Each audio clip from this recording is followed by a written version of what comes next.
We're here to discuss President Trump's second budget.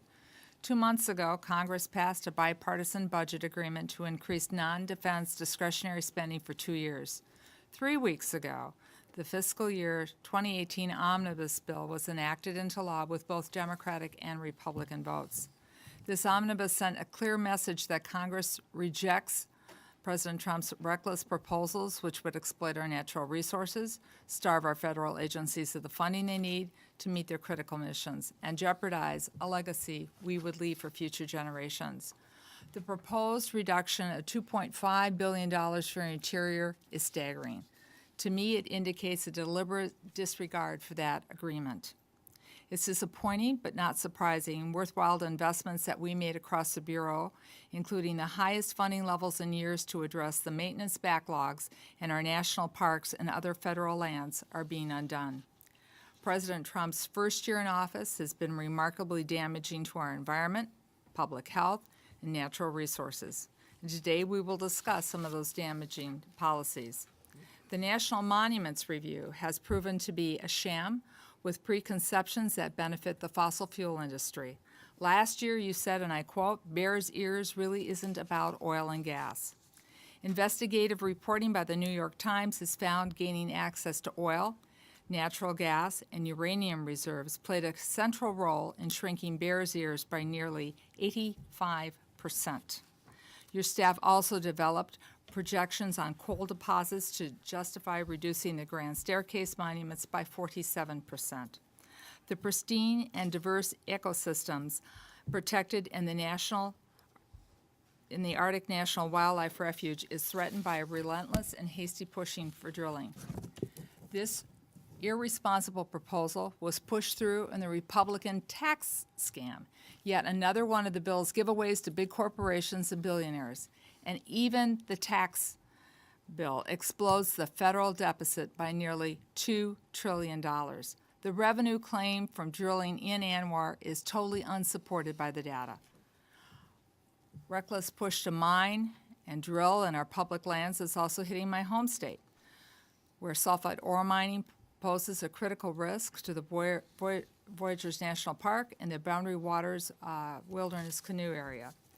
Officials in the Interior Department recently renewed grants to a Chilean mining company as a non-discretionary right to renew 2 mining leases on the doorsteps of the country's most visited national wilderness.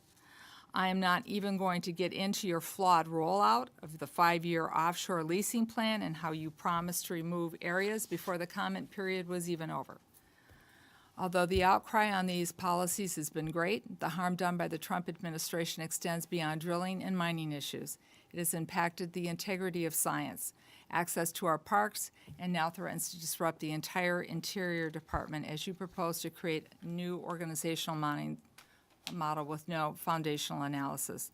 The department's science programs provide data and tools to inform sound science, making decisions to address complex challenges such as drought, natural disasters, and climate change. Scientific integrity is essential to ensure that there is no bias or preconceived agenda in the information issued by the department. And I am particularly concerned that senior leadership at the department requested U.S. Geological Survey to violate its policies regarding USGS data. Furthermore, the Center for Investigative Reporting found the National Park Service deleted every mention of climate change from drafts and long-awaited report on sea level rise and storm surge. These findings contradict your March testimony before the Senate Energy and Natural Resources Committee, in which you stated there was no incidence when DOI changed even a comma in a report. You even challenged any member to find and alter document, and now we have that proof. This clear interference of political leadership is forcing employees to violate their scientific integrity policies, and it must stop. I'm very disappointed in the way that you rolled out your proposal to dramatically increase the fees at the 17 national parks with little analysis or consideration of public access. Tens of thousands of Americans voiced their opposition through public comment periods, and thankfully, so far, sir, you have listened.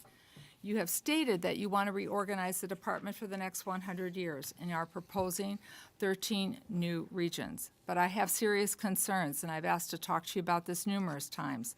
You are not able to share any analysis on the effects of the proposal. You've had no formal public input. You have not solicited comments from other agencies, and you have not conducted meaningful tribal consultation. I have heard directly from the tribes. Mr. Secretary, you must do better. The department that serves the American public, that tells the story of America, should reflect America's diversity and should never marginalize minorities. In June, when you reassigned 33 career senior executives, almost half of them were minorities. 40% were women, 30% were Native Americans. Apparent discrimination is wrong. Mr. Secretary, your task is to protect, preserve, and use resources wisely for the benefit of the American people today and for future generations. And right now, I personally do not feel you're living up to that mission. For the record, I want to be clear. There is a place for responsible resource development on our public lands, but it must be balanced and it must be sustainable. I find it alarming that this administration continues to prioritize energy dominance and profits for the fossil fuel industry over the protection of our national treasures, conservation of our natural habitat, and our responsibilities to the American people. This budget is unacceptable. But, Mr. Chairman, I am pledging to work with you to ensure that the Department of Interior has the necessary funding so that all Americans can continue to enjoy our natural lands and our cultural resources for today and for future generations. Thank you, Mr. Chairman.